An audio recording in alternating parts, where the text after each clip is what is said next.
joining me today, and I hope that you and your loved ones are staying safe and healthy.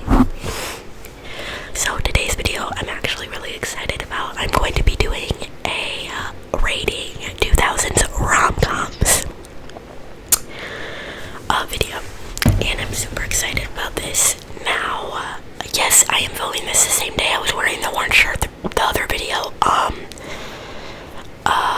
but I needed to change up the aesthetic, you know what I mean? Like, I'm not trying to keep it a secret that I filmed it on the same day, but that's why I'm telling you guys. Plus I really like this shirt, and I needed an excuse to just kind of pose for a minute. No, I'm kidding. But, so yeah, keep in mind, I am a rom-com fanatic. I've been a rom-com fanatic since I've been a child, because, the era that I grew up in was when rom-coms were at their absolute prime and the most popular. So, I grew up on rom-coms. I watched them all the time, and my grandparents, my parents, everybody, we all just loved rom-coms. So, still do. I'm very picky when it comes to movies. I do not like action, adventure, thriller, sci-fi, any of that. Any of that. The only movie that I think that was not some sort of comedy that I liked, or the only two movies, was San Andreas with The Rock, Dwayne Johnson, and then Walk the Line, which is one of my favorite movies of all time, with Reese Witherspoon, and I cannot pronounce his name, but I love him. He's very talented. And let me also just say, anything that has Kate Hudson, Katherine Heigl, Jennifer Aniston, Adam Sandler, Mark Ruffalo, Vince Vaughn, Ryan Reynolds in it, like, bro, I'm gonna love it, okay? So, Ben Affleck has a lot of good movies as well, but I haven't been able to watch a lot of the Ben Affleck movies that I've wanted to see, because a lot of them are on HBO Max, and I don't have HBO Max. I do not have HBO Max. I have Netflix, Amazon Prime, Disney Plus, Hulu, and I'm not paying $14.99 a month for HBO Max just because I want to see a couple movies. I'll just buy them on DVD, you know what I mean? Like, call me old-fashioned, but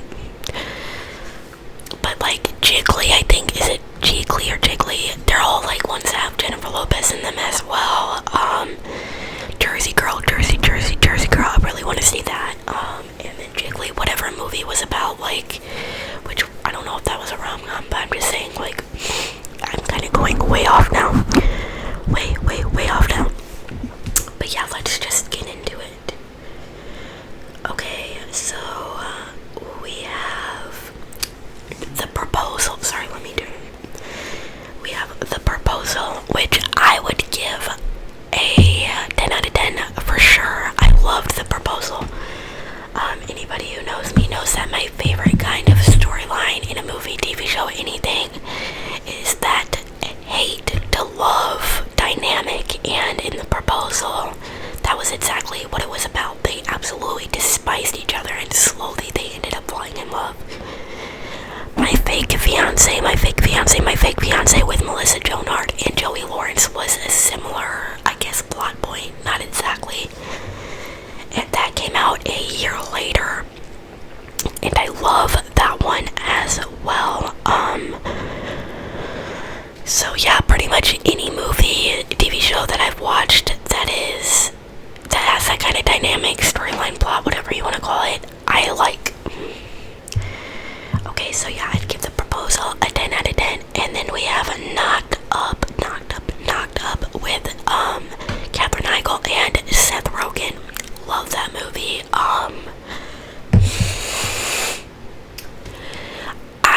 I absolutely love that movie. It's a great movie.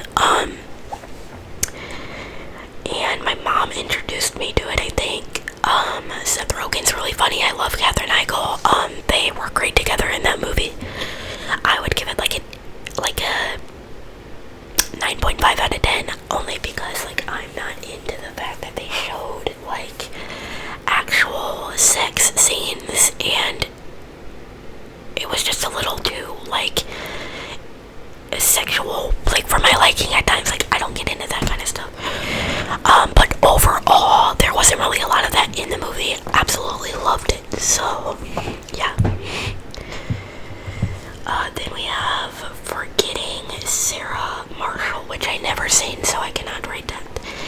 And then How to Lose a Guy in 10 Days with Kate Hudson and Matthew McConaughey. Oh my god, like, amazing movie. Loved it.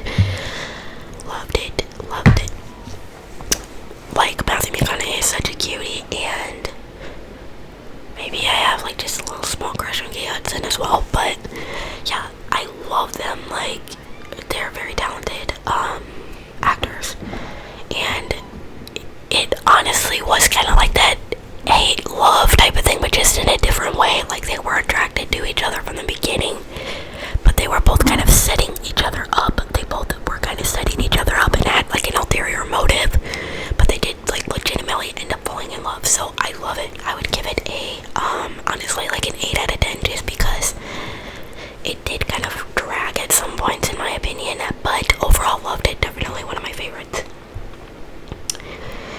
And then Love Actually, which is considered a Christmas movie, I personally did not care for. I'd give it like a 5. If that. And then He's Just Not That Into You, which has so many wonderful actresses in it. Wonderful actors and actresses in there. Ben Affleck, Jennifer Aniston, Jennifer Goodwin, as well as Scarlett Johansson and another actress. I can't think of her name. I cannot think of her name. But I absolutely loved He's Just Not That Into You. Loved it. 10 out of 10 for sure. And then Just Friends. Don't even get me started on Just Friends. I watched it around Christmas time because it's technically a Christmas movie, and oh my god, 10 out of 10, like 100 out of 10. Like, it was hilarious from start to finish, which is very rare regardless of how good a movie is, that a movie is genuinely funny from start to finish, but still can keep your attention, you know what I mean? So, oh my gosh, love it. 10 out of 10. And then She's the Man, I have not seen, and I have not seen definitely, maybe I played it on my TV when I was had bronchitis, because I didn't know what to turn on, and I always turn on the rom-com, but I did not actually watch it, so I don't know. And then 50 First Dates. I absolutely love 50 First Dates. I watched it as a kid, and I loved it. I watched a lot of Adam Sandler movies when I was a kid with my mom, because my whole family really loves Adam Sandler. So yeah, 10 out of 10. I have not seen The 40-Year-Old Virgin. 13 Going on 30, I'd give like a 7 out of 10. I loved 13 Going on 30, but it wasn't like my absolute favorite. I want to be 30, flirty, and thriving. 30, flirty, and thriving. 30, flirty, and thriving.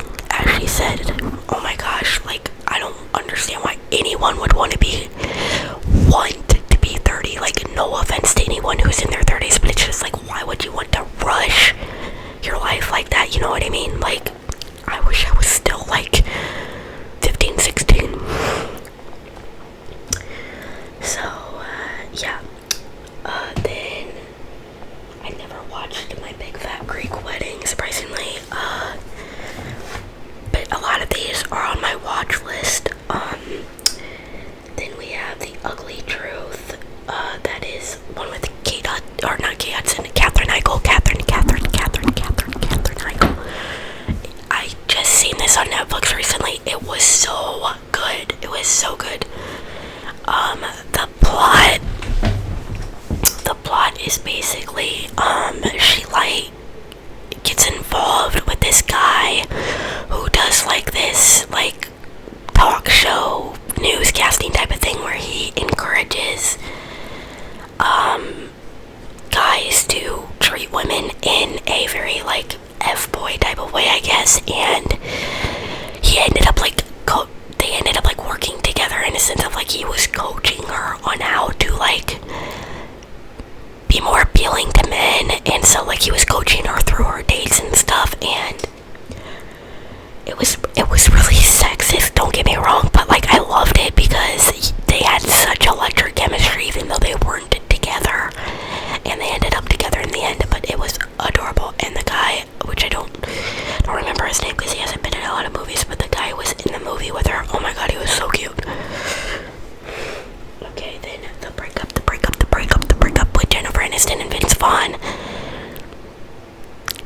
It wasn't my favorite. I mean, there's really no such thing as a bad 2000s rom-com in my opinion, but it wasn't my favorite. I'd give it like a 6.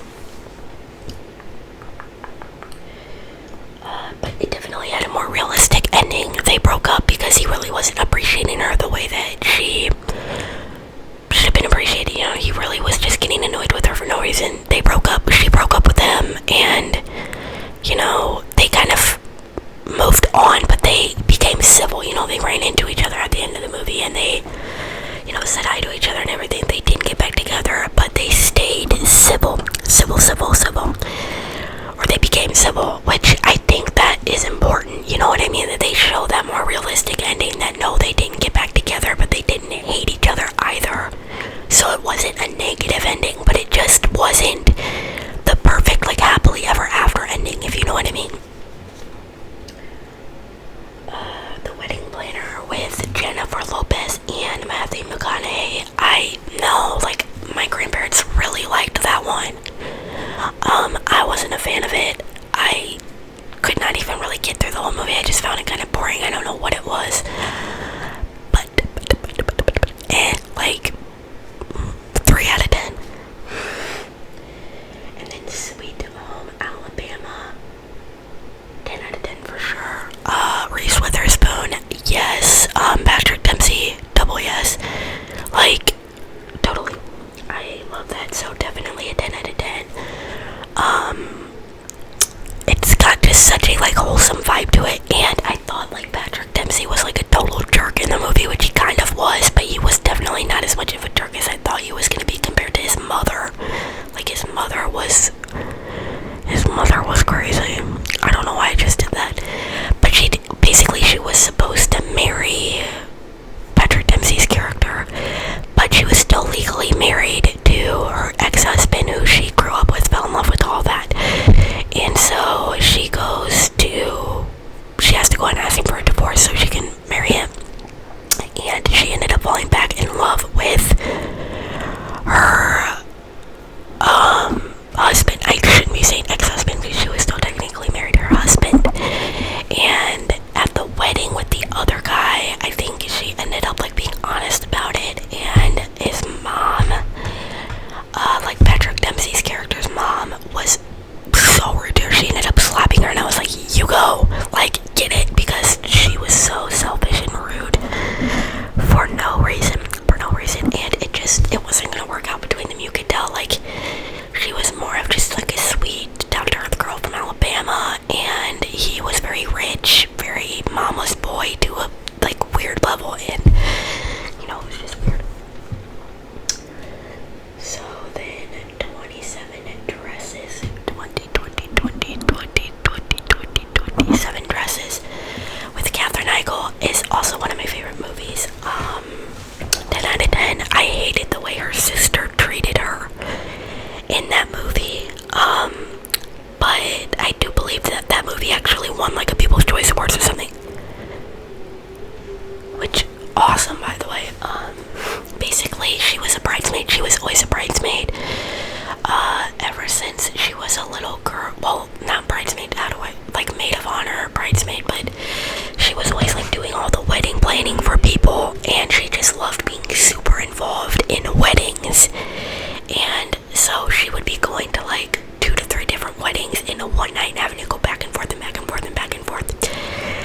And when her sister ended up getting engaged to her boss, who she thought she was in love with at the time, and there was a reporter or a newspaper writer guy or something who she had met in the cab on the way to another wedding. Like, this was before that. I'm horrible at descriptions, but basically she ended spending a lot of time with that guy, and she ended up falling in love with him.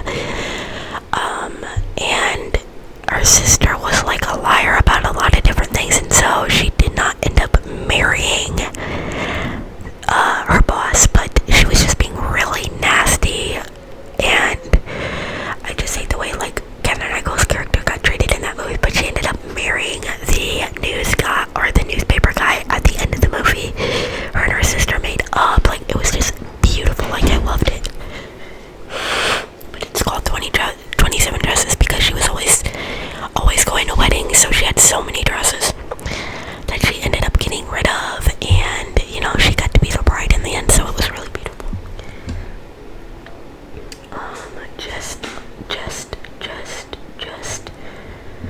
Just like Heaven with Reese Witherspoon and Mark Ruffalo. Love that one. It wasn't my absolute favorite. I found it kind of weird in a way, but it was still really good. Basically, she was in a car accident. She was a resident, a doctor, in the ER, and she, on her way home, got into an accident, and apparently died, and was like in ghost form at this apartment that the guy was moving into, and he could see her for some reason, I think, which I don't know why. And then in the end, she ended up like coming back into her body, but they had to fight so hard because it just, the logic of it obviously is not realistic, not realistic, but it was still a great movie. Ghost of Girlfriends Past, 10 out of 10. I'm bad at description, so I'm not going to keep trying to describe these, but a Cinderella Story with, the Cinderella Story that was with, Chad Michael Murray and Hilary Duff. Absolutely loved it. Modern take on Cinderella. Also had Jennifer Coolidge in it, she was the most iconic evil stepmom ever, like, ever. And then, What Happens in Vegas was good, with, what's his name? Ashton Kutcher and Cameron Diaz. It was really good. They really hated each other at first. They ended up, I think, like, getting married when they were, wait, did they get married? I think they got married when they were, like, really drunk, and then ended up, like, eventually making it work. Like, there was a lot more to it than that, but I'd give that one, like, an 8 out of 10. Or, like, a 7 out of 10. Along Came Polly with Jennifer Aniston and the other guy, I don't know his name, but literally, she had this pet, I think, like, chipmunk or not chipmunk, but I'm trying to think of what it was. It was like a chinchilla or groundhog, or I don't even know. She had this pet that was really tiny and was always running into, like, she would walk it and it would always run into stuff. I don't know why I found it so funny, but it was a